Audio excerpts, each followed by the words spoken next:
Go. Hello. Oh my gosh, that clap is so bad.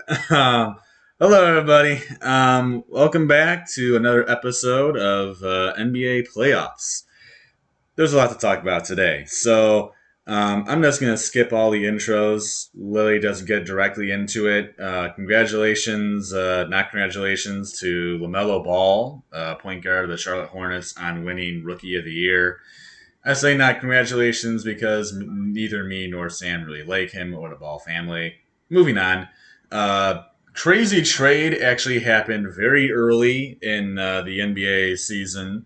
Normally, you would see a trade happen after all the NBA, usually after the NBA playoffs are over, especially a big trade like this one.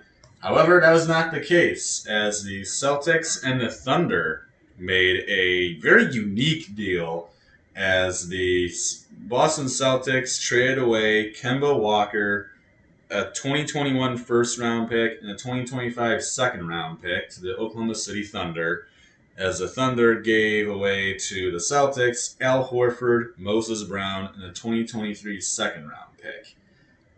I think it's very easy to say who won this deal. The question, though, is why did the Boston Celtics think to do that? Now, I do know that Kemba Walker had a bit of a rough season this past year. He had not been very good for the Celtics, and also apparently, at least I've heard that the two teams had that the team and Kemba had been in some disputes. So I'm sure that contributed to the problem there and contributed to him being eventually traded away by the Boston Celtics. However, for what they got, it is nothing compared to what Kemba's value is, and it's an absolute steal for the Oklahoma City Thunder, who, by the way, now through 2027 have 18 first round picks. That is a fact. They have 18 first round picks through How many? 2027. How many picks is that? One more time. One more time. 18. 18. And this year's draft, they actually have three first round picks. They are. The Thunder are going to be a scary team in another 3, 4 years. Just imagine if Chris Paul was still on that team with all those draft picks. And Steven. Adams. Well, they traded away Steven Adams. He's with the Pelicans now. They I got a know. first rounder. Imagine if they still had. Oh yeah, their team would be ridiculous. They still have Shai Gilgeous-Alexander, so They have something left. They have something left over, but they'll have a lot of new coming into the next years.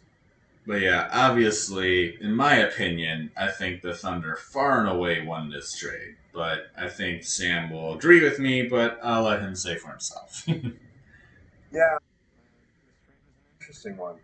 It's the first really seismic move made. Is now not the head coach, but the president of operations at Boston. So it's really something that maybe he just wanted to put his stamp on Boston. He already had done a really good job at head coach, but this is a questionable move. The only thing I can think of that when Boston is winning in this field is financial flexibility. Kemba Walker is a pricey player. You know, they already have pricey players in Jason Tatum and Jalen Brown. So really, they're just freeing up cap space essentially, so they can build around Jason Tatum and Jalen Brown because Walker was originally he was owed $73 million over the next 2 years. I don't know, just talking in general, $73 million, that's a lot of money. So it's freed up quite a bit of cap space for Boston, but the Thunder really are just getting a lot of.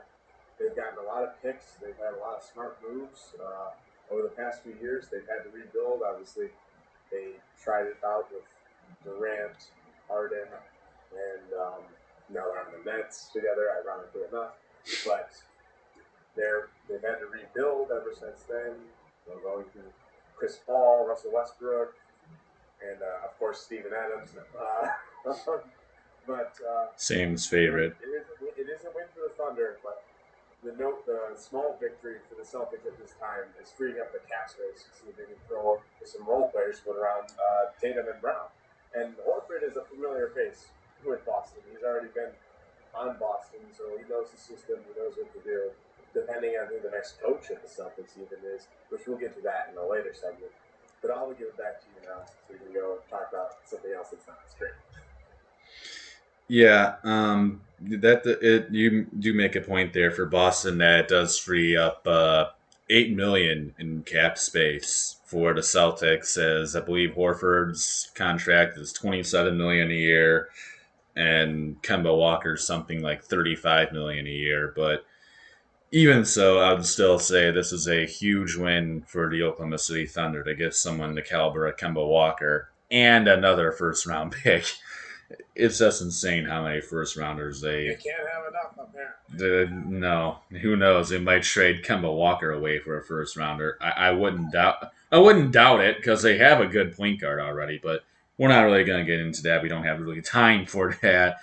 So we're going to move on to all NBA teams. We're not going to spend a whole lot of time on this, hopefully. I'm really just going to literally read off all the names and then briefly talk about each one.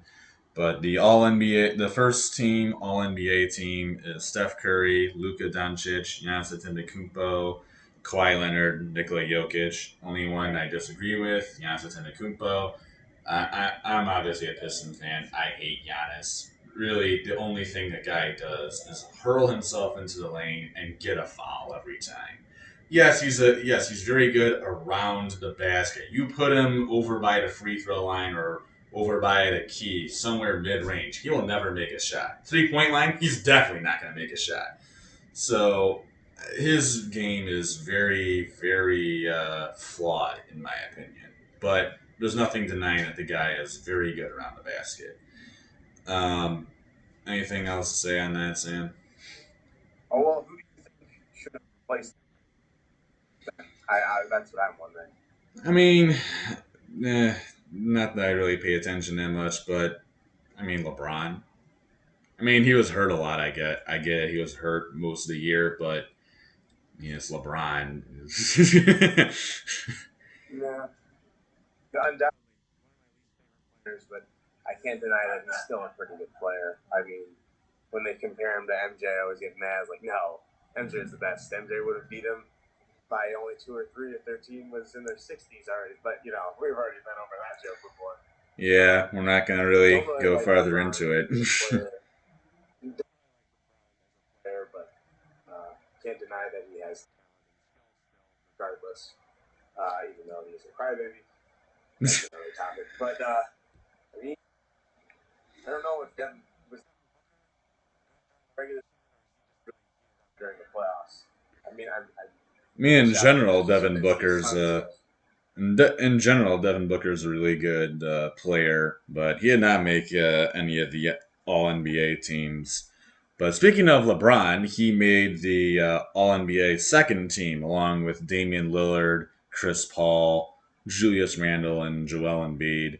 Obviously, Lillard and Paul are great players. Randle came out of nowhere, but I mean that's why he won Most Improved. And Joel Embiid, as much as he's a just as much, well, probably more of a crybaby than LeBron James. I didn't even realize until this past playoffs. Yeah, but even so, of course, Embiid is a really good player. Not much to really say about that, except Portland, please get some help for Damian Lillard. Yes, maybe they're thinking about trading CJ McCollum in Portland, but we'll see about that. Really, pretty much agree with that second NBL team. Maybe switching Giannis and Chris Paul. That's what I was thinking of. Chris Paul had a really good season for the Suns. Leader, natural talent, and ability really brought the Suns to that next level that they needed. So, I mean, not too much to talk about. I mean, it's NBL team, all teams, so they're just going to be players and nothing really to disagree with too much there. So, good season for all those players.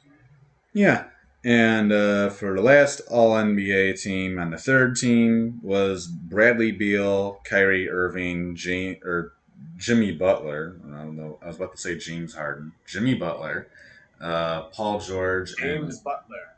James Butler. Yeah, there you go. But Paul George and Rudy Gobert. I'd say this is a pretty solid lineup of players. Bradley Beal has been solid throughout his career with the Washington Wizards. Kyrie Irving is one of the most stupid NBA players I've ever seen before, but he's still a good player. Of course, Jimmy Butler's always been solid. It depends what Paul George you get. For the most part, he's pretty good. And, well, there's no denying Rudy Gobert is probably one of the best defensive players ever in history. But um, solid all NBA 13. Not much more. Yeah. And just something interesting about Paul George. I noticed he plays a lot better when he's just the single star of the team. When there's not somebody else on coinciding with him, like you have like competing stars or whatever, double stars, whatever you want to call them. He performs a lot better when he's by himself because he knows that all the pressure is on him and he can't just give it to the other star. So yeah, I would say that's the right place for him. I don't have too many disagreements. I didn't really follow the regular season of the NBA as closely as I've followed these playoffs, but overall, he's sounding about right. Sounding about like the same names almost every year, unless you get that one flash player that just shoots up every once in a while. Like Doncic did the other year. I mean, he's expected to be good, but pretty much no disagreements. Yep. And now we go to the all defensive teams. There's only two all defensive teams and all rookie teams. So let's go over these right now and get them out of the way. Next will be the coaching carousel that Sam was talking about earlier. But for all defensive first team, Ben Simmons, Drew Holiday, Draymond Green, Giannis Antetokounmpo, and Rudy Gobert.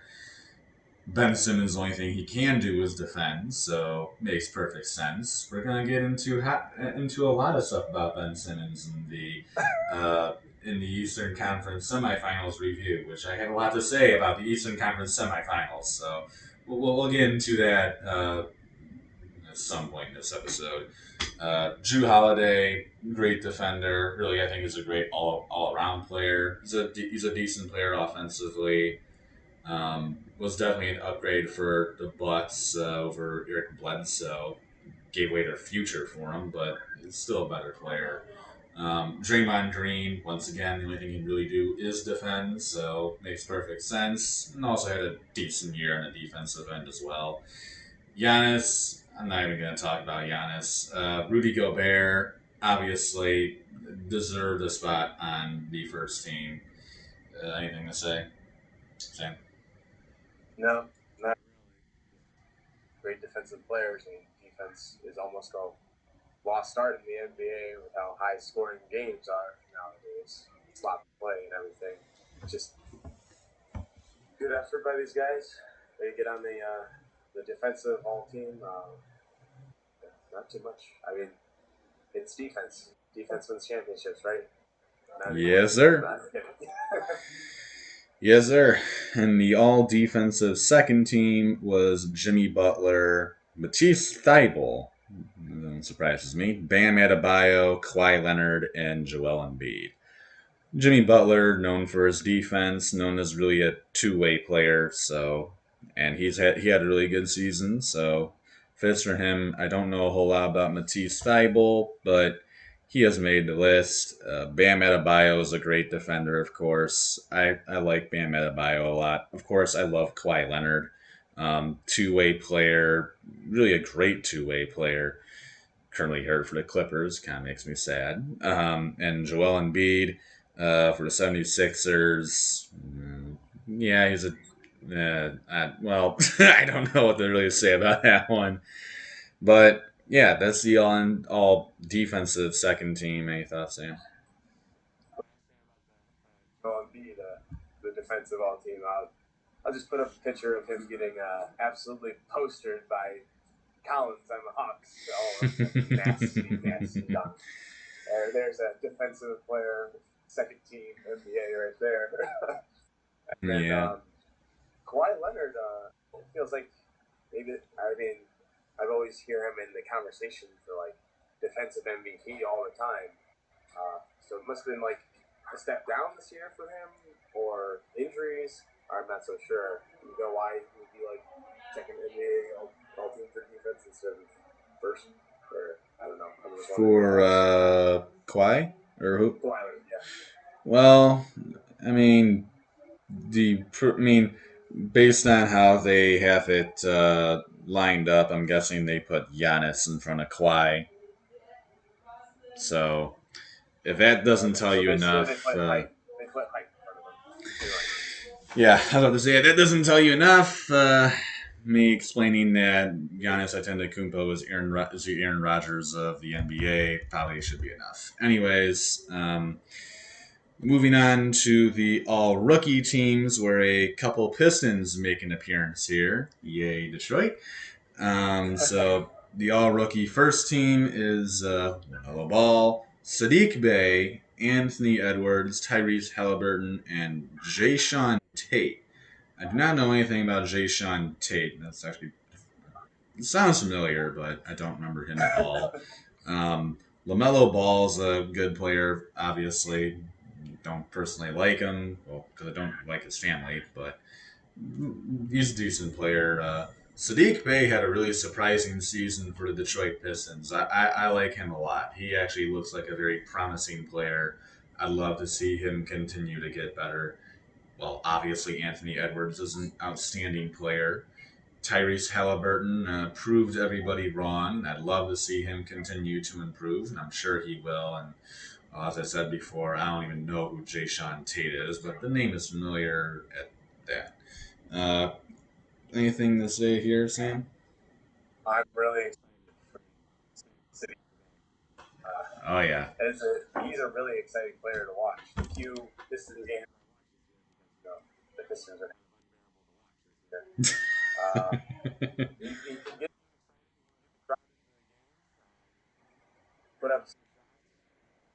It's just the kind of excitement you need in Detroit. You can't just like reuse old players over and over again. You can't just think, oh, we got to get back to the 2004 Pistons that won a championship. Like, let's find some older guys to build around. You got to start young and new, and that is what City Bay has given to Detroit so far. What I've seen in the first season, so excited for the future for the Pistons at least. I really don't have a lot to say about the other rookies because I didn't even know their names until we started doing the podcast again. Yeah, but Anthony Edward, I think there's a lot of good rookies in that list. Not that I know Jay Sean Tate at all, but the other four are all well known for me, and they're all really good players. For the second all rookie NBA team, you got Desmond Bain, who had a decent season with the Grizzlies. Isaac Okoro wasn't too bad. Manuel Quickly, decent player for the New York Knicks.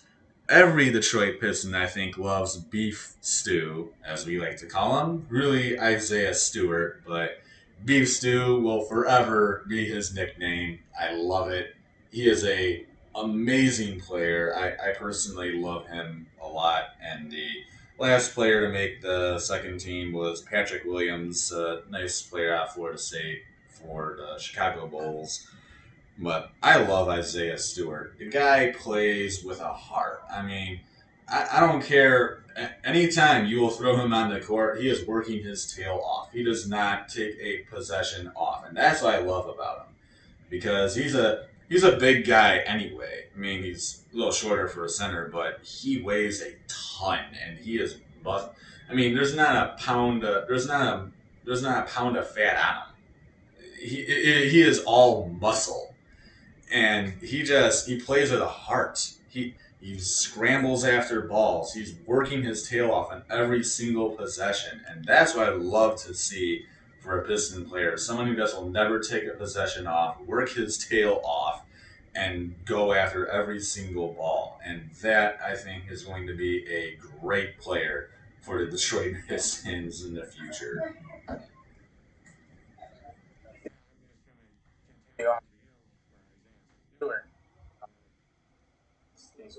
players. He's he the most amount of games this year. He played in 68 of the 72 games. So he's got this, this Pistons team that's trying to come together. Let me read off of the stats for you. 55% field goal percentage, 33% three-point percentage, um, averaged 8 points a game, which isn't too bad for for a rookie. You got to go back and look at past rookies. Chris Randall, how he came out and his most improved this year. He didn't have the greatest rookie season, so you got to get excited for these NBA players. For the Pistons, a lot of young players, a lot of new players coming up in the system, and it's looking very promising. And he is a player that plays with a lot of heart. I can fully attest to you there, Mitchell. So another promising look for the Pistons, getting a couple of rookies in the NBA All Team for rookie All Team. Yeah, I just wish it was our number 7 pick that we completely whiffed on, but you know, but that's just something Nope, us not him. Pistons always do. Anyways, we need to move on to Donovan Mitchell. yeah, yeah. There's another one we missed. Devin Booker. Let's not name everybody here. But Sorry. moving on to the NBA coaching carousel, we need to just keep going because we're already like 22 minutes in here. So, um, This may be the longest. no, we have longer ones because we did full podcast episodes. But yeah, this might be Oh one of yeah. our longest one sport episode, I guess you can say. But we're gonna do the NBA coaching carousel now. Obviously, two teams have already fired their head coach and gotten replacements technically during the actual season itself. The Hawks ended up firing Lloyd Pierce, got themselves Nate McMillan, much better improvement in my opinion. Nate McMillan's a really good coach. He was the head coach for the Pacers for a really long time. And then he came over to the Atlanta Hawks to be an assistant, and now he has taken over as the interim head coach. Well, Hawks are now in the Eastern Conference Finals somehow, but they're in the Eastern Conference Finals. The Timberwolves fired Ryan Saunders, got themselves Chris Finch. Yeah, whatever. So going on to the other teams who have not gotten Timberwolves aren't themselves. going anywhere. So. Hmm? Yeah. But moving on to the other teams that have have openings, they have not found any replacements yet. Nobody has, except for the two teams that got coaches during the regular season. But the Dallas Mavericks actually have an opening right now, as Rick Carlisle informed them he would not be returning, as he had spent 13 seasons actually in Dallas. So, really long time for Rick Carlisle. He had been there for a seriously long time. And finally, he is deciding to take some time off, call it a career. I think he's retiring. I'm not really sure, but he is leaving the Dallas Mavericks. He's not returning. Uh, Definitely something to look at there. Dallas, obviously a pretty good team. Got a lot of good players, a lot of young players. Who you see possibly taking over?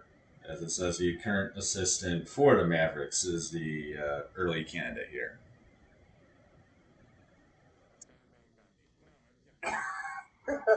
Dear Lord, I hope not, because they will never see another playoff game. I don't really know what those for who picks who or whatever. I just know it was really shocking to hear that Rick Carlisle was stepping down after this season. It seemed like Dallas is on the move. Dallas is on the right track. They're getting better every year. They got to come together and come around Doncic and just fill in as those role players, as good role players that they have with Hardaway and Porzingis and my favorite, Morion, Marjanovic. He's my favorite night game team. No. I feel like Dallas was really coming together, and this might be a slight blow to them unless they can find a really good coach to fill in that position for Carlisle because he really has been in the NBA for quite some time. He did he did win a NBA Finals, I believe, when they beat the Heat back in '09. I believe it was a long time ago, but he's here at Dallas. Had one of the best for quite a long time. Uh, Wish him the best, but I couldn't tell you who was going to be the next coach. Probably, I guess, the assistant is in line unless someone better comes along. Definitely not Stan Van Gundy, or maybe even Terry You would Stotts. hope not. Probably not. You'd hope it isn't either Van Gundy. um, but we'll go to actually the Celtics since we were talking about them earlier as Brad Stevens moved up in the franchise, become the president. So that now leaves a hole at head coach. Seems it'll be interesting to see who becomes the new Boston head coach. It does not really say who would be taking over, but Boston's an interesting situation for me. To me, anyway, that is. Yeah, it's really Brad Stevens just moved up as their president took off. Pretty much. I mean, he had to fill in pretty fast, but you're always used to seeing Brad Stevens on the floor all the time. Whether it was with the Celtics or with the Bulldogs of Butler. That's the Bulldogs of Butler. Um, it's a really shocking move, but the Celtics need to start to not really rebuild, but just build around the two players that they have that I mentioned earlier. Could, couldn't tell you. The coaches is the one thing I don't know exactly about any sport. Really, is how the coach former players, of course. A lot of them are. Some of them are not. I know that too. They just know a lot about the game, but coaching is not my forte. Yeah. So that's it for the Celtics. Really, it's not big for me. I just know like big names of the coaching carousel. I see a name, I'm like, oh, I know who that is. But other than that, not really. So we were talking about we were talking about Stan Van Gundy a minute ago. So let's just announce his firing after one season with the New Orleans Pelicans that he completely bombed in one season. Yeah, shocker. He's a bum. You shouldn't have ever hired him. What were the? I'm trying to figure out what in the world the New Orleans Pelicans were thinking when they said, "Oh, yeah, we should hire Stan Van Gundy." What would you do that for? I mean, you saw what he did to the Detroit Pistons, right? You watched our collapse with that buffoon, right?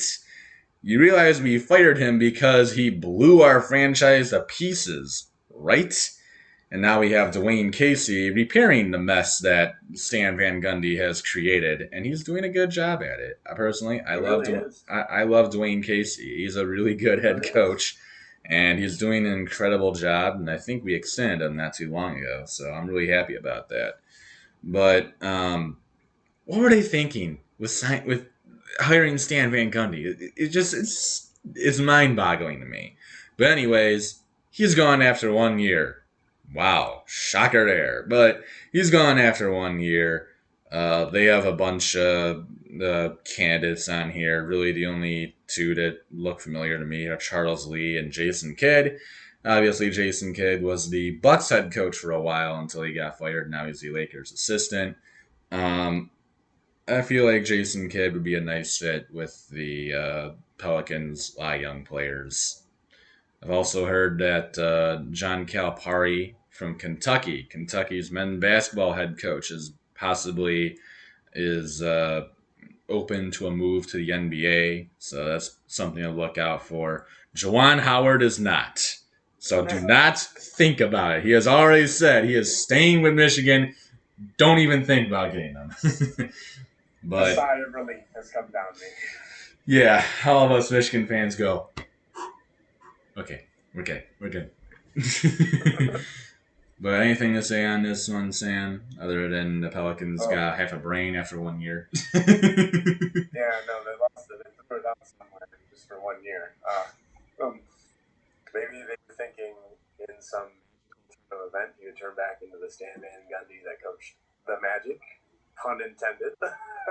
I knew I did you there. I knew I did you there.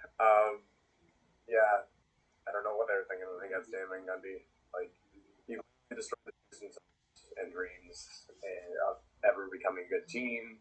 And needed to give us a few years to fix up the Pistons, missing out on those picks that we had talked about earlier that could have really benefited the Pistons. But instead, you get people like Luke Kennard, who are now. Isn't he on the Clippers? Yeah, he's with the Clippers. He's doing really good in the playoffs. We'll He is. we'll get He is. into the playoffs and the Clippers in a minute here, but Okay. Okay. And then I do have a little bit of a spiel on college coaches moving from college to the NBA or college to any professional, really. Um, my opinion, I don't think it works out too well. We saw what happened to John Beeline. There's not even a year to try at years. He was gone through like 3/4 of the season, and basically played because when you go from college to professional, I mean, college players, oh, it's my time to shine, right? But they still know they're young. They should be building around the team center.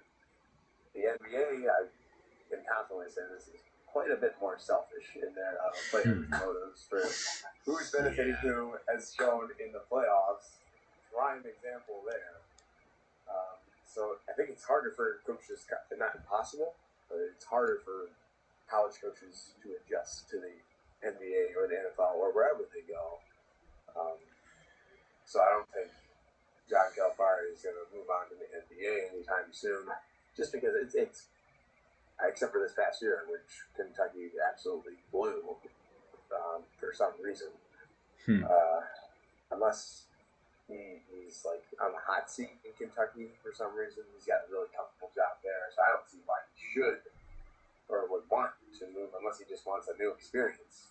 That's my only like thinking in that situation. But other than that, I really don't see the reason. Like, but that is my reason as to why I don't think college coaches perform as well in the professional setting of the professional leagues. Yeah, well, I tend to agree with you on that because just as like you said, in the NBA, people tend to be more selfish. They don't want to listen to the coach. They don't feel like they have to be coached. They feel like they basically are good enough the way they are. So I don't need a coach. I can just do whatever the heck I want. While in college, they see the excuse me, they see the head coach as a leader. They see the head coach as an experience, especially when it's an NBA player. They see that as a leader. They see that as experience, as someone they can go to, they can learn from. They see that as someone who can teach them and can develop them into the player that they want to be, which is why I think a lot of NBA players that go to college succeed so well because college players respect the experience that they have, and they respect that their like I said, their experience, their how they played, their history, and so they respect that, and because they want to be that, they listen to it. They want to learn from it, and that's like I said, why people succeed so well, especially like Jawan Howard, who, of course, we've talked about a lot, but is with Michigan. And look what Michigan did in his first year before COVID happened, but they had a solid year. I mean, they did really well at the start, and they kind of fell off a cliff, but they had an overall very good season. And then his second year, free COVID year, um, incredible year. First number one seed for Michigan, and I don't know if it was the first time, but I know it was at least a very long time. But very good season overall, of course. So that's what I have to say on it. But uh, definitely, Pelicans definitely need to get a head coach ASAP for the young guys they have there with Zion and Brandon Ingram and all that. Oh yeah, I was also going to say I think Jason Kidd would be a good fit there because he's the one that developed that young Bucks team to become a playoff type team. He's going to take them to the next level. I think Jason Kidd is a good starting point. I don't think he'll ever be like NBA championship coach, but I think he would be a really good starting level for starting level teams like the Pelicans. That's what I would say. Yeah. So you're talking about Stan Van Gundy with the Magic. So speaking of the Magic, they also got rid of their head coach. They mutually parted ways with Steve Clifford. They have interest in actually the recently fired Terry Stotts of the Trailblazers. We'll do the Trailblazers next, but that's who the Magic have interest in. Once again, a lot of young guys, team that's rebuilding. Makes sense. I don't really have a lot to say about the Magic. You? No, Steve Clifford was also a coach for Charlotte as well, right? Yeah, Charlotte. Yeah. Yeah, yeah. Not really. Nothing really to note with Steve Clifford's leaving. Didn't really think he was going to do much. Uh, Prediction came true. Well, not like I knew he was on the Magic anyway. I had no clue where he had gone. I thought he was still on Charlotte, and then when I heard he left the Magic, I was like, "Oh, he was on the Magic? Oh, all right." Still not the greatest coach. You see these lower tier coaches; they move around quite a bit. So see what happens with him. The Magic, I feel like Turnstotts might be a good replacement just because he's just been in the NBA so long, so he has that experience already with the Trailblazers. So I feel like Terry Stotts might be a good fit for the Magic, actually. Yeah, Terry Stotts was with the Trailblazers for 9 years. We say was because I said I'd talk about the Trailblazers next. He was fired by the Trailblazers after 9 years, and the candidates they're looking at favors Jason Kidd and Chauncey Billups. I've heard they're also interviewing. Oh gal, why can't I think of his name from the Nets? Former Rocket head coach. Uh, gal, why am I Mike D'Antoni? Mike Yeah, D'Antoni. that's it. Yep, yep. I don't know why I was blinking out on that, but I knew there was an apostrophe in his name. yeah, but I heard that they're looking at him as well. Obviously, I mean, it says that Damian Lillard is expected to be a part of the hiring process. He will be a part of the hiring process.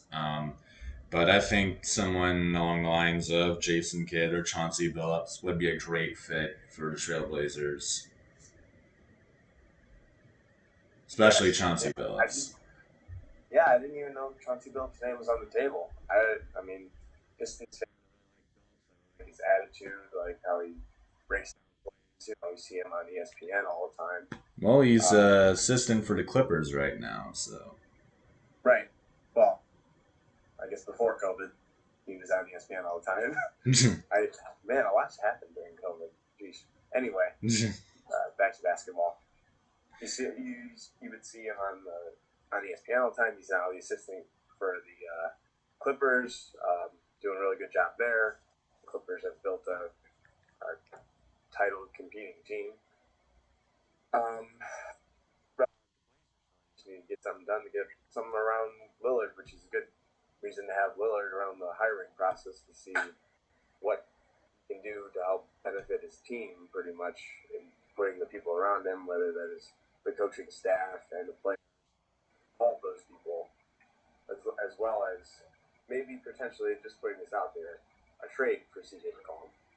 Um, this might sound like this probably sounds like a bad trade for the Blazers, but a good trade for the 76ers would be McCollum. If they could somehow get this done, McCollum for Simmons. I heard Stephen A. Smith was talking about it earlier too. I don't know how they get this done, but it would be a really good trade for the 76ers. Not so much for the Trailblazers, I don't think, because of how we've seen Ben Simmons' performance. I know you got the look on your face. You got the look. I don't know if it would be good for either team. I feel like McCollum would be a benefit for the 76ers. Okay, go ahead. Explain your reasons why it wouldn't be good for Well, I don't think it'd work at all for the 76 or not 76ers, Trailblazers, because Ben Simmons can't shoot. He makes it worse, if anything, for Portland. The guy is scared to shoot the ball. He's a pansy when it comes to even dunking. We saw that in the playoffs with the 76ers. He shied away from anyone who was like maybe a foot shorter than him. I mean, he's not good. He can't shoot at all. He's terrible from the free throw line. He really is Giannis Antetokounmpo, but worse. That's really Ben Simmons. And short. Yeah, and shorter. Another reason why I don't really like Simmons. So honestly, in my opinion, that makes it worse for the Trailblazers. And plus, he's a point guard anyway. So where is Lillard going? Unless they decide to slide Simmons over to power forward, which I guess they could. And for the 76ers, McCollum, he isn't really that consistent anymore. We saw him last year with the Trailblazers, and he really struggled. I mean, if he can gain his form before with the Trailblazers, yeah, I'm sure it'll work out. But you also got to think who's playing point guard then for the Sixers. I mean, it could. I don't know. I don't. I think it does. Thibault play point guard? I really have no idea. But of course, if you're gonna get someone for shooting guard, you gotta get someone for your point guard. I don't know, but in my opinion, I don't think it's a good trade for either side. But that's my opinion. Not everybody else. Just proposing it out there.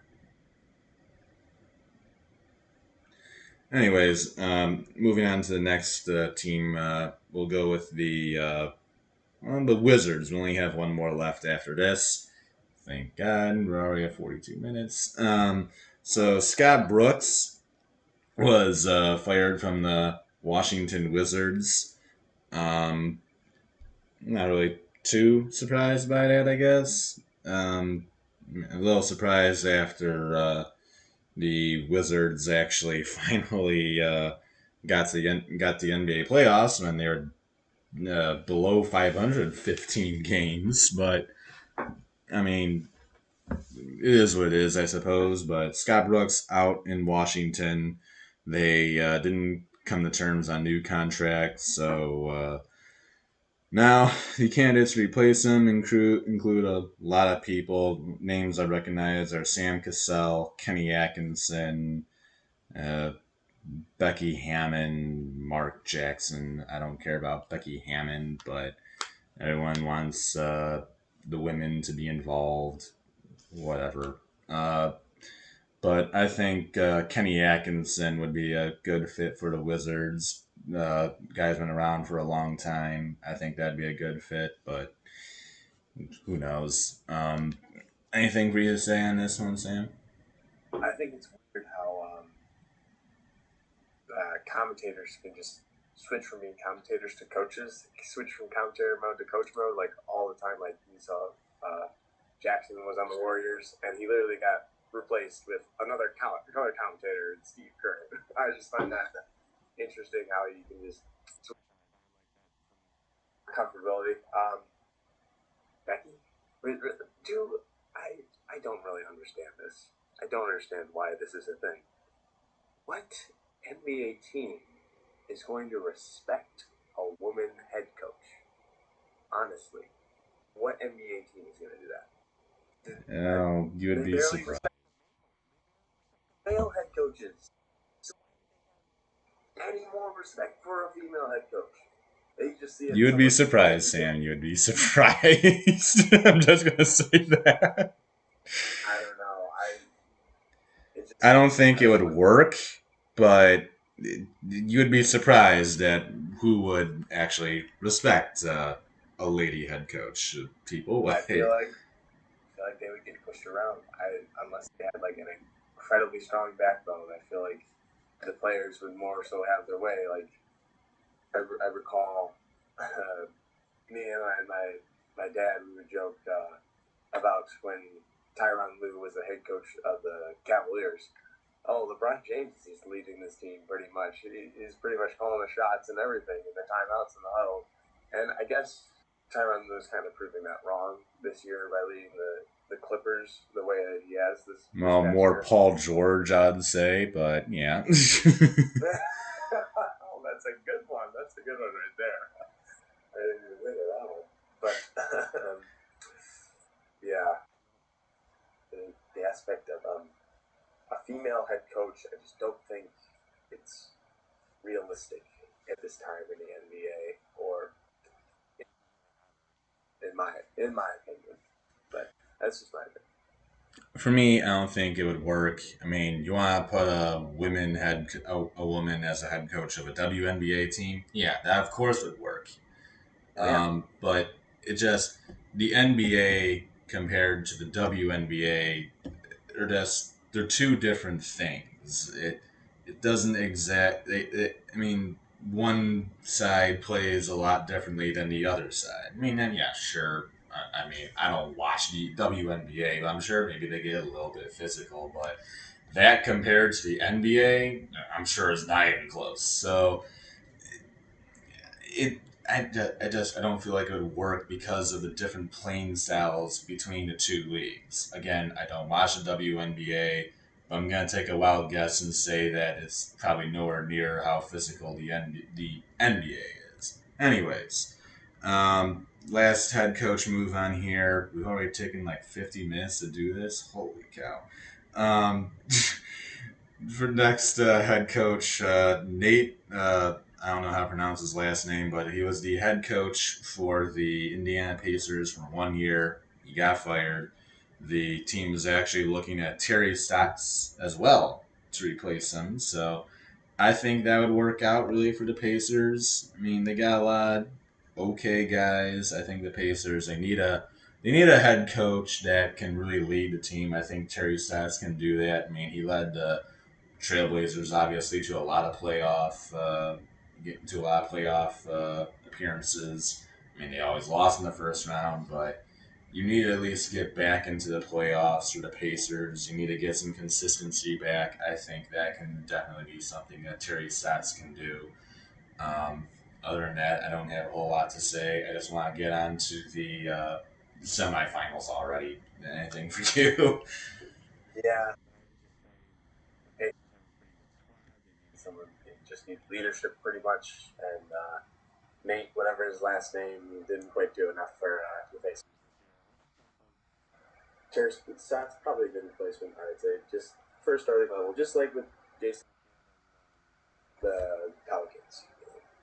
Starting level, building up. Starting level, building up. That's when you bring in the better coaches, if you can find them, and yeah, let's have in someone. Yeah, and so I'm gonna save the East for last because I've already told Sam that I'm gonna start ranting when we get to the Eastern semi conference or conference semifinals. Because yeah, I'm a little infuriated about what happened in the East, but we'll go to the West where things were actually normal. So we'll start with the Utah Jazz and the LA Clippers. Okay, Utah. I mean, I know you are missing Mike Conley. The Clippers are missing Kawhi Leonard. How in the world did you lose this series? I know that Paul George is a decent player, and he actually had some pretty good games, but where did Donovan Mitchell go? Like, did he just disappear? Like, what happened? I mean, Utah really struggled in those games. They had a lot of cold shooting days. I mean, the Clippers took the series in 6 games. Really shocking to me that the Clippers moved on. I think we both took the Jazz in 7 games. We both expected the Utah Jazz the Clippers to make it really close with the Jazz, but the Jazz had taken in the end. Evidently, it was the opposite. Also, there was a ton of injuries, and there's been a ton of injuries in the NBA playoffs with LeBron getting hurt, for the Clippers, Kawhi Leonard getting hurt, Jazz, Mike Conley getting hurt, for the Nets, a billion people getting hurt. So, tons of injuries across the NBA playoffs really has hurt every team, except for the Bucks, conveniently enough. But really for the Clippers and the Jazz, both teams are hurting. Clippers more than the Jazz, but the Clippers move on. Well done, LA. I mean, they move on to play the Phoenix Suns, Phoenix Suns are very hot right now. We'll get into their series next, which is pretty impressive. But Pretty short. yeah, Sam, what do you have to say about the Clippers and the Jazz? Clippers were really impressive. Um, for the Jazz, they always started out really hot, and they finished the game completely cold. Like Terrence Mann, though. Terrence Mann. Mama, there goes that man, and his name is Terrence Mann.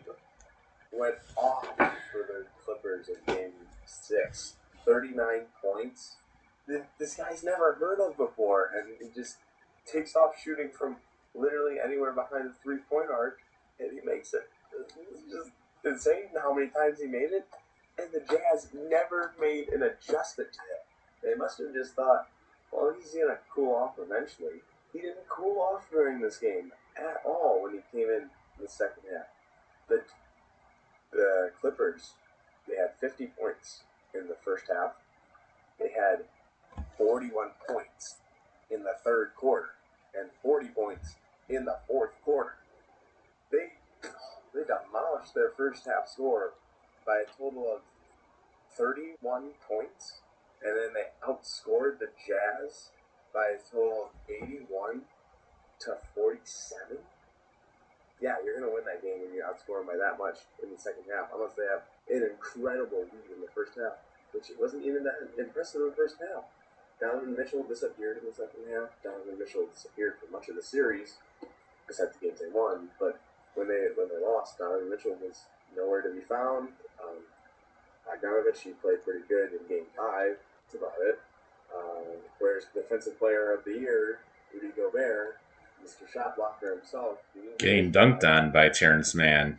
Exactly. Exactly. He didn't do his job as Defensive Player of the Year. The Jazz fell apart. They didn't know what to do when the Clippers started to go on a run. They didn't have a defensive game plan to stop their runs. And pretty much the Clippers were just allowed to go on run after run after run.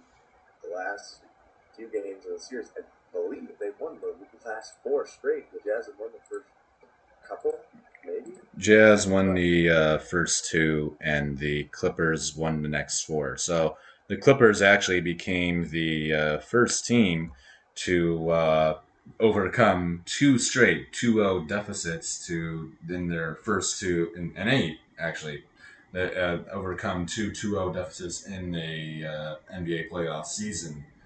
And they have the chance to do it a third time, too.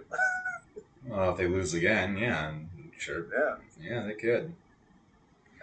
But Clippers, I mean, this is a team we're talking about that in the clutch moments never did anything. They are terrible in the clutch moments. And all of a sudden, against the Jazz and against, I mean, a little bit against the Mavericks, I mean, they survived in 7 games, but they're down 2-0.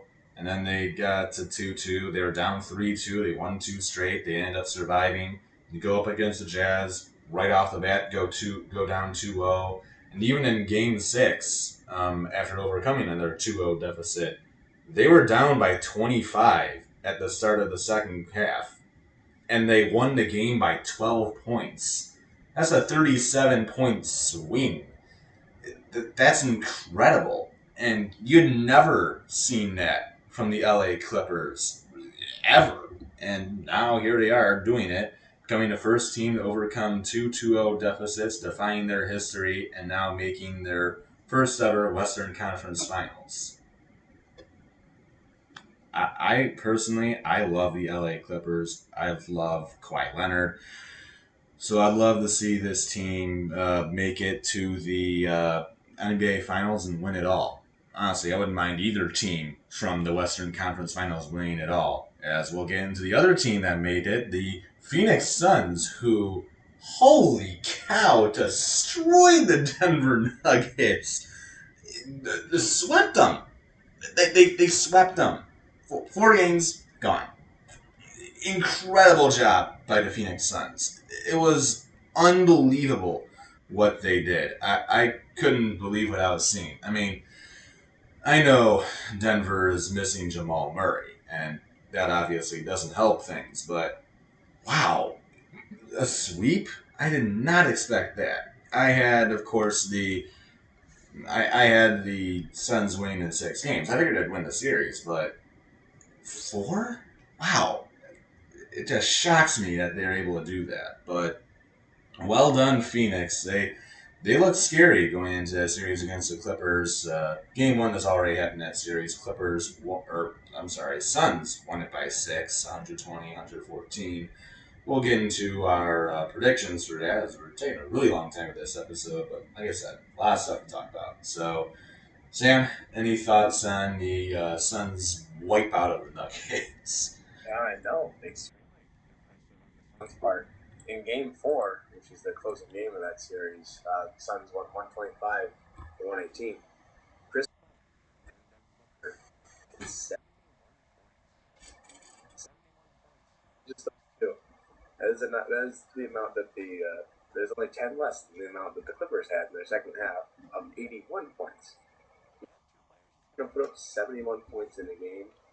Guessing you're gonna win that game. They only won by 7, but they still won that game. They really just took the life out of the Nuggets pretty much. And then Jokic with that controversial, I guess, flagrant 2 foul, which it looked pretty intentional, but it's up for debate, obviously. And it's by the flagrant 2 there, so it took him out of the game. So pretty much the Nuggets were done as soon as Jokic was taken out of that game 4. But he was the only one that was really performing for the Nuggets. He's their top performer every single game. You look at game 1, Nikola Jokic. Game 2, Nikola Jokic. Game 3, Nikola Jokic. Game 4, Nikola Jokic. When you only got one guy performing for you, it's not going to end well, unless you are Jordan. But Jokic is Or LeBron. Michael Jordan. But man, I think we both had the Suns in 6 in this one. We thought maybe the Nuggets would go off a game or two, and they just they just did not. The Suns had their way with the Nuggets all series long. So good job by the Suns, or one of my favorites to win the finals. But I guess we'll get to that a little bit later. I think Mitchell wants to go to the Eastern Conference Finals, maybe the semifinals. Maybe he wants to go there. I'm not sure. I'll just let him speak for himself. Yeah, so I'm going to save the Bucks and the Nets for the last Eastern Conference or Eastern Eastern Conference semifinals. I don't know why I can't say that. We'll get it by the end of the episode. Yeah, for our last one before we go into the actual conference finals. But so I'm just going to talk about the Hawks and the 76ers.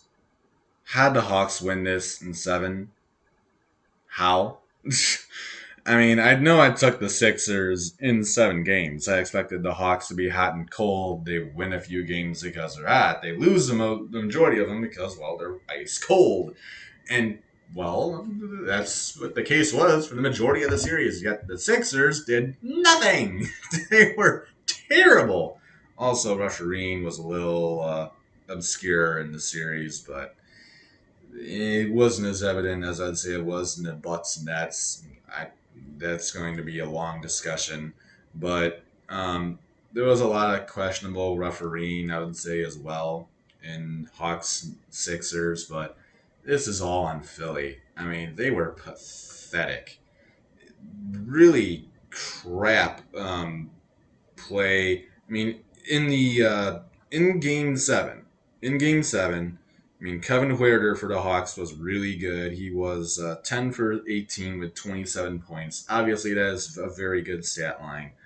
Trae Young, obviously, is Atlanta's best player. His stat line for the game: 5 of 23.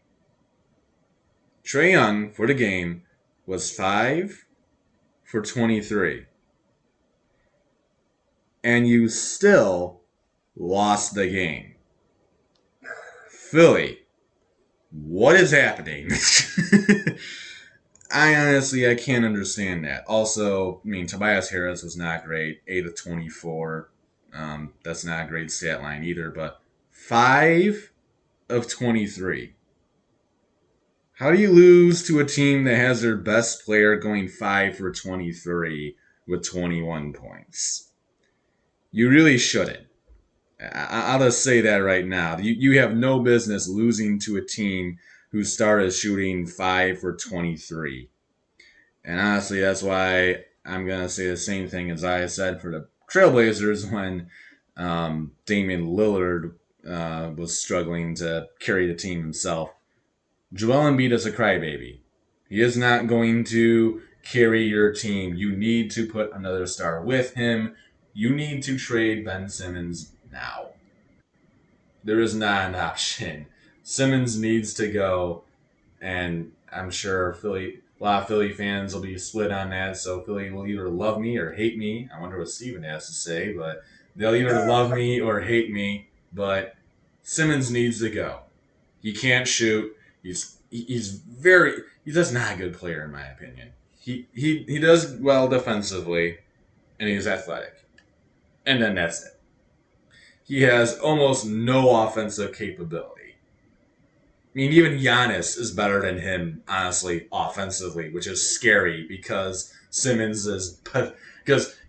is pathetic offensively. I mean, he can at least dunk and maybe most of the time lay the ball in, but I don't even know if Simmons can do that. He's scared half the time, but it just bewilders me.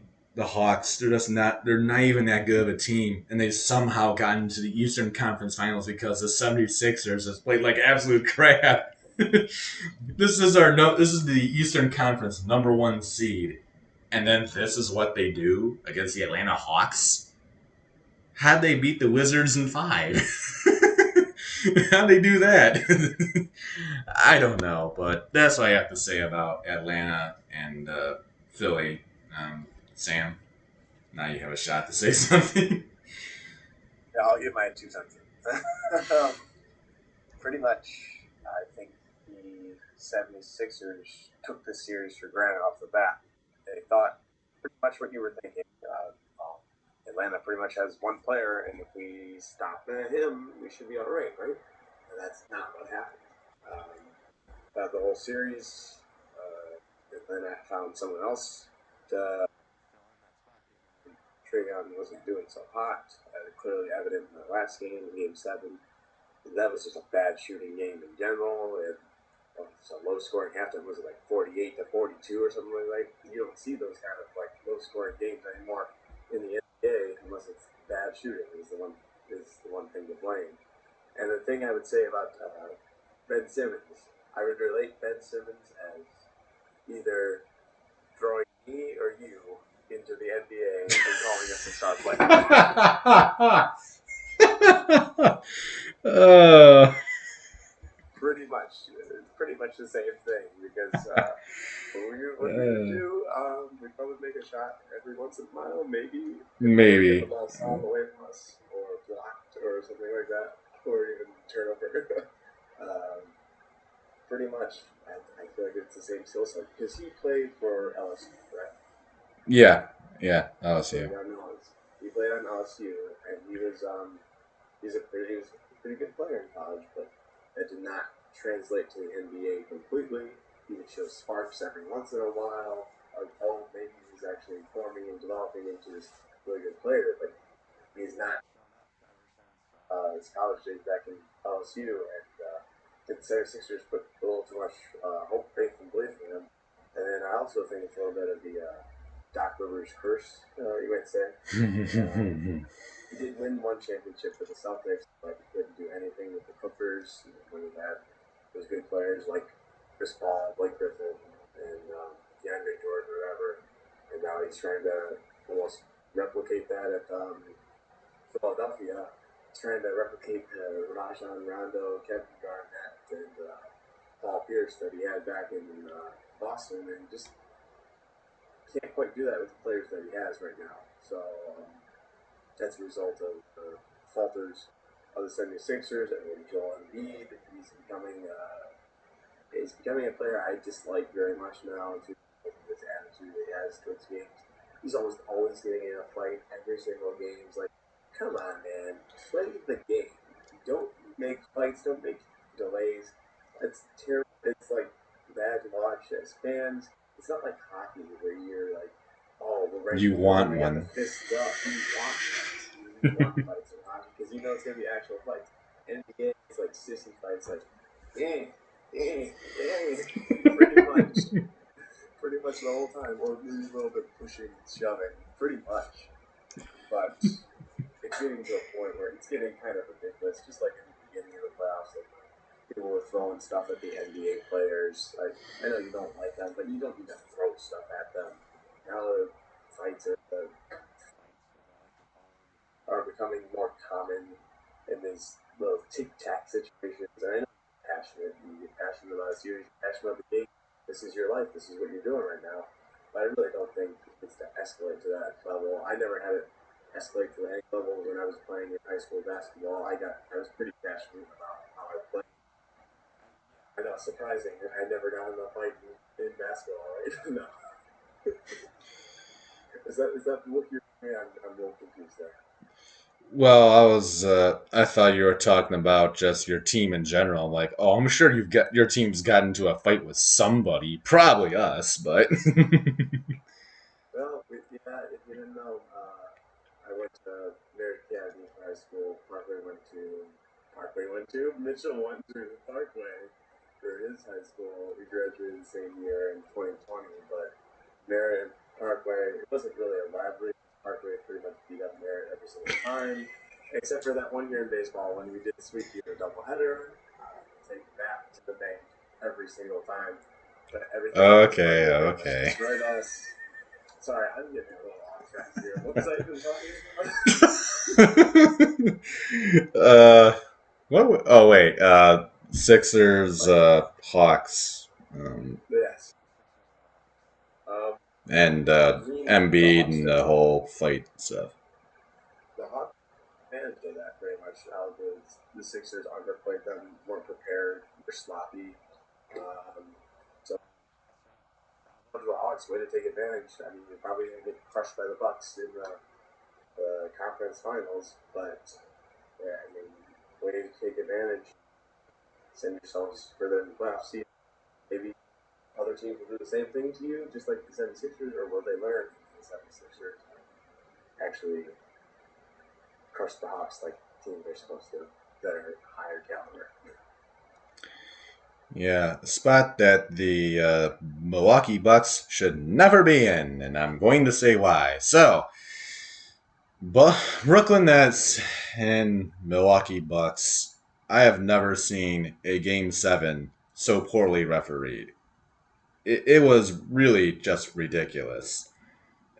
I've never seen so many missed calls, so many ticky tacky, just really terrible calls.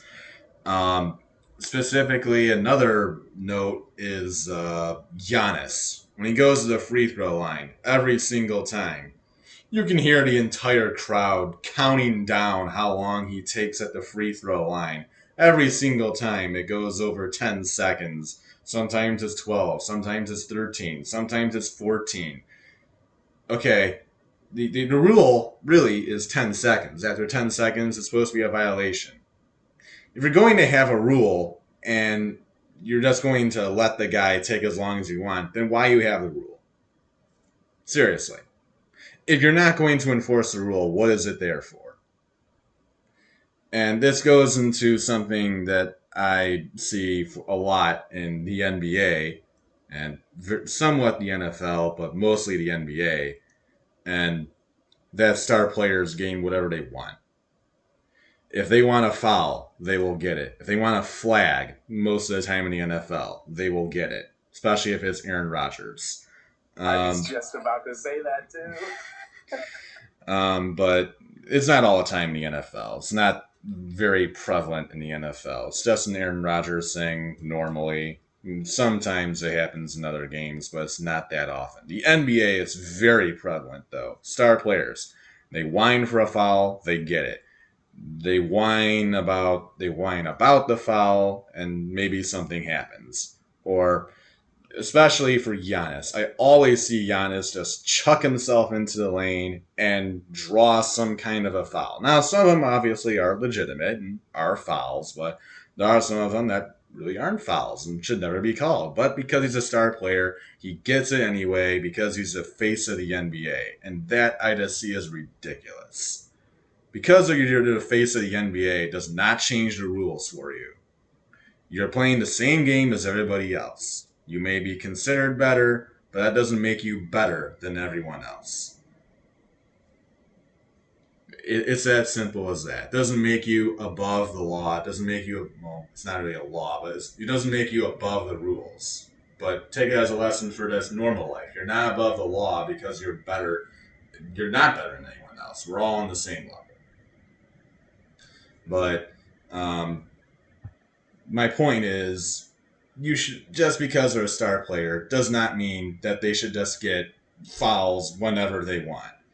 Also, another reason for the Nets losing, I'd say, is a billion injuries, but the amount of missed calls, the amount of stuff they gave to the Bucks was just absurd in Game 7. Also, Kevin Durant, oh my gosh. Kevin Durant. Holy cow, he almost beat the Bucks by himself. Minus the refereeing. I mean, honestly, Kevin Durant might be the best player in the NBA right now. Forget LeBron. Kevin Durant is the best player. LeBron's a great player, obviously.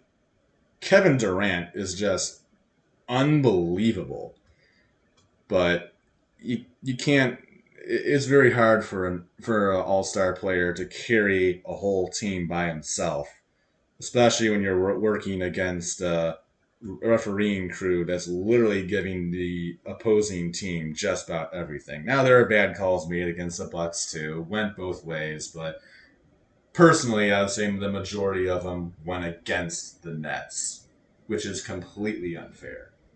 Now, of course, the NBA isn't going to say anything about that, but in my opinion, that's what I see. Maybe not what everybody else sees, but that's what I see.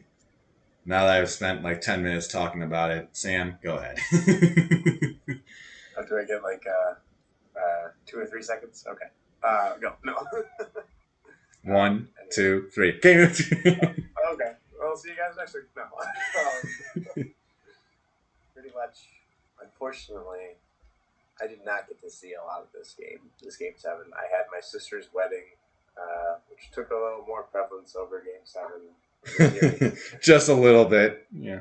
But we did get to see the last 40 seconds of overtime, which was pretty cool. We had put it on, like, it was like 11:10 at night, so the wedding was pretty much winding down.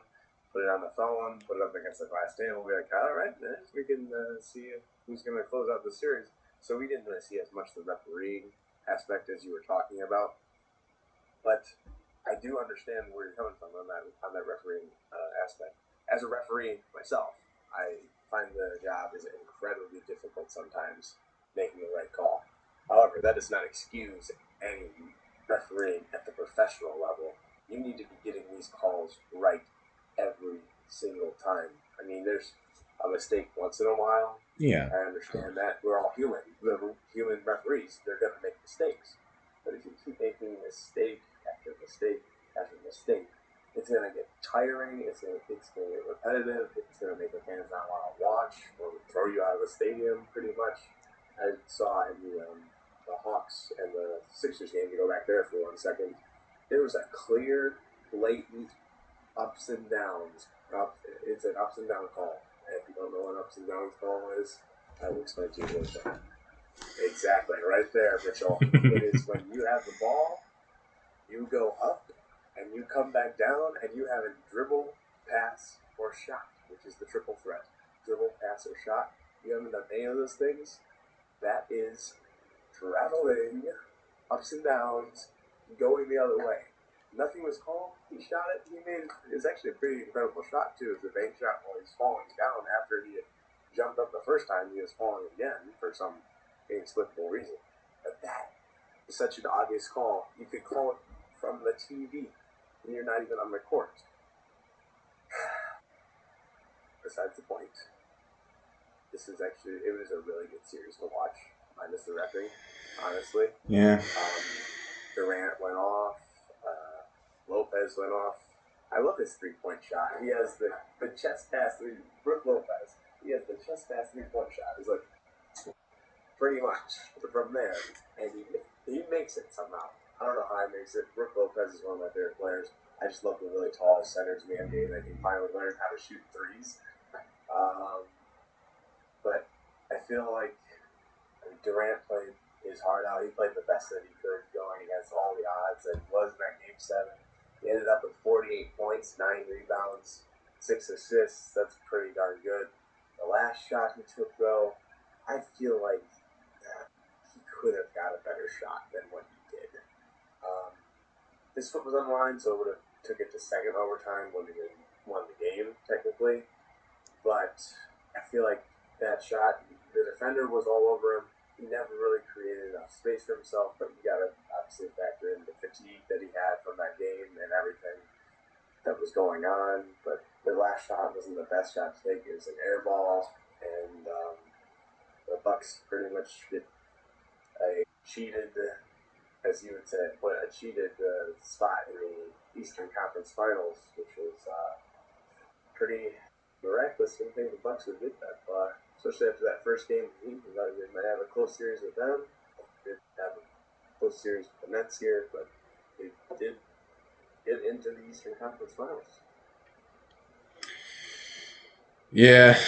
Yeah, well, so we're gonna go to the predictions section finally. I told you this would be a long episode, so whenever I edit this, I'm going to make sure I put in the description, buckle up. This is going to take a while, or something along those lines, because first of all, this is going to take a long time to edit. Second of all, it's going to take a long time for someone to actually watch it. But, um, Oh, a quick plug in our newest episode, the AFC North and the NFC North for the NFL. That was just uploaded recently, so if you haven't checked out that one, check out that one. I saw it; it popped up while we were doing the recording here, so I just wanted to yeah, mention that. yeah, because it paused. I accidentally, I put the computer to sleep accidentally when I left with my friends to do some tap golf, and it never uploaded anything. It just stayed at the same spot. So it was uploading during the episode. Yes, it is out now, so you'll get to hear about Aaron Rodgers actually, since we're doing the NFC North. But yes, if you have not watched that, go ahead and watch that as well. It will probably be half the length of this one, but let's just try to finish this out because it's getting Well, close we're to still midnight awake and now. alive.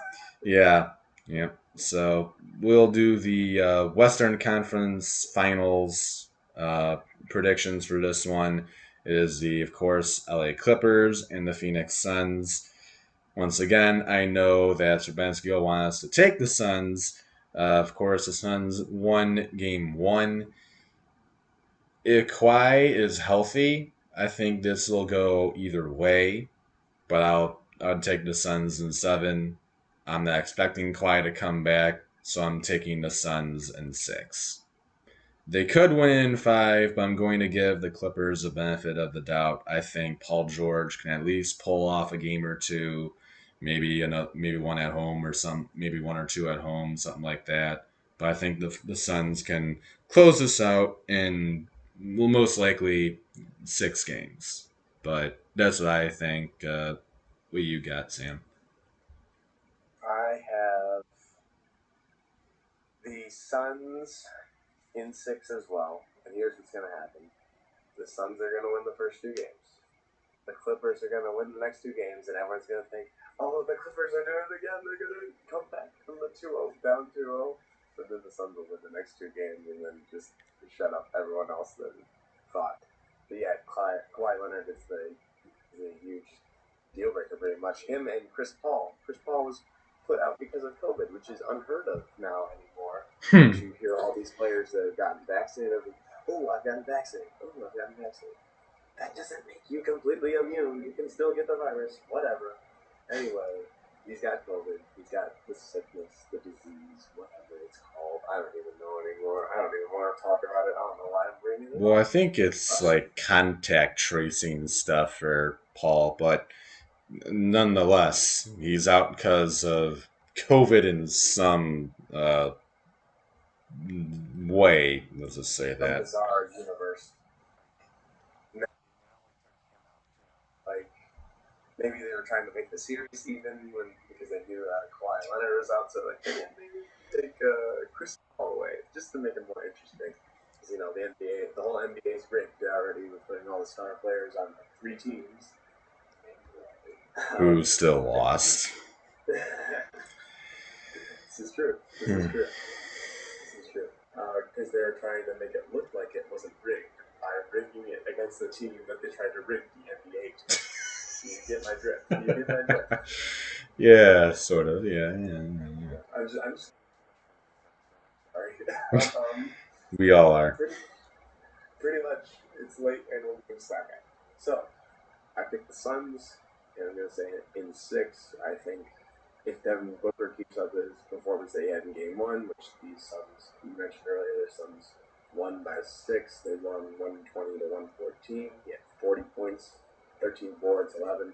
The first triple double for the Suns since guess who? Steve Nash back in 2005 in the playoffs. So Devin Booker keep performing like Steve Nash, and yeah, I think the Suns will pull this one out, and then in 6. Yeah. So now we go to the Eastern Conference Finals. God, I don't want to predict this, but Eastern Conference Finals, the Milwaukee Bucks and the Atlanta Hawks.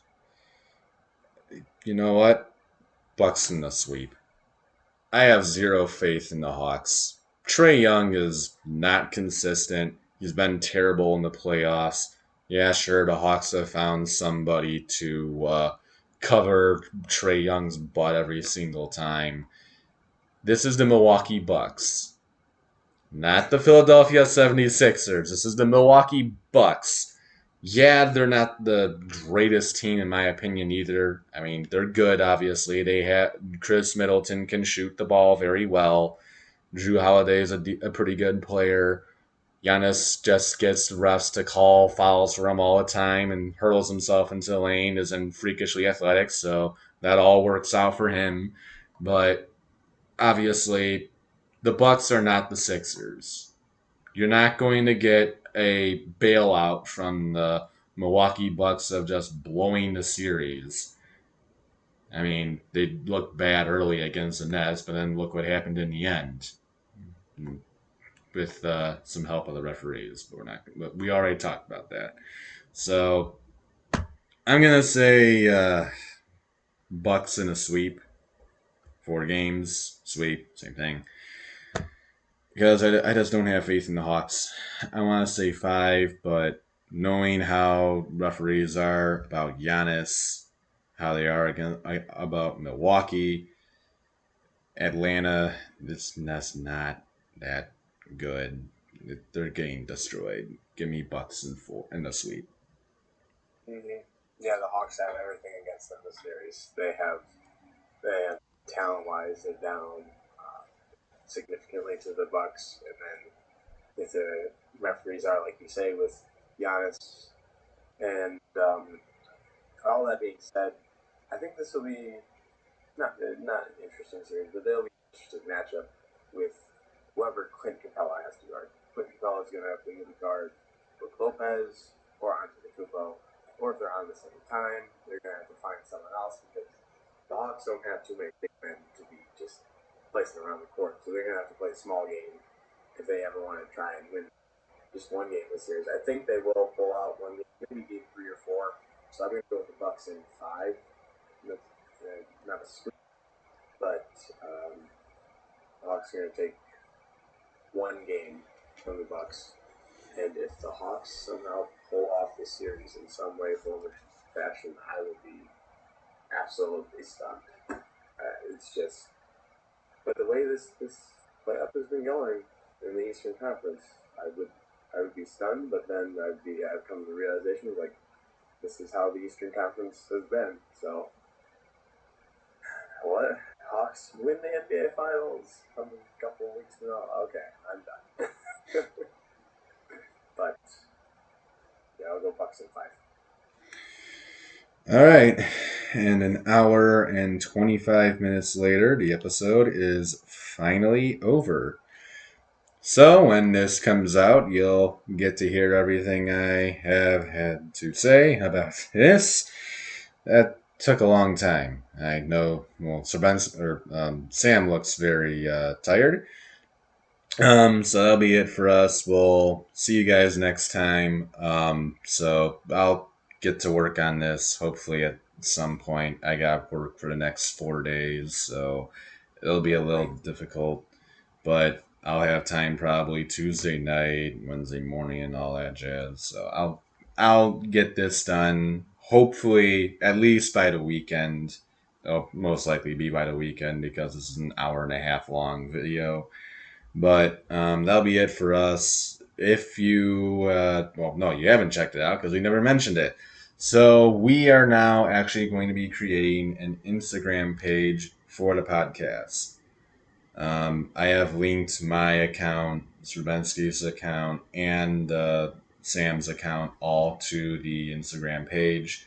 So we'll be basically posting about normal daily NBA news. The NBA draft, or not draft, NBA lottery is tomorrow.